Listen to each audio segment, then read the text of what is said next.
ඔබේ ජීවිතය හසුරවන ඔබ නොදන්න අදුස්තමාන හස්තය ඔබ ළඟමයි තියෙන්නේ. ඒක ඔබ දන්නේ නැහැ.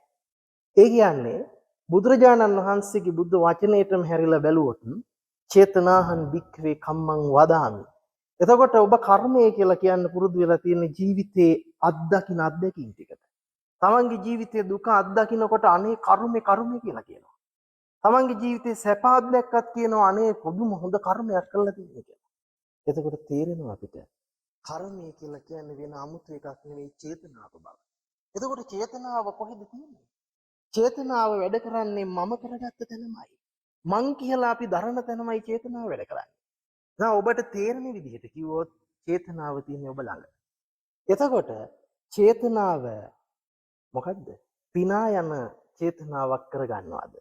චේතනාව පසුතැවෙන චේතනාවක් කරගන්නවද කියන හස්තය වෙන කොහෙද තියෙන්නේ?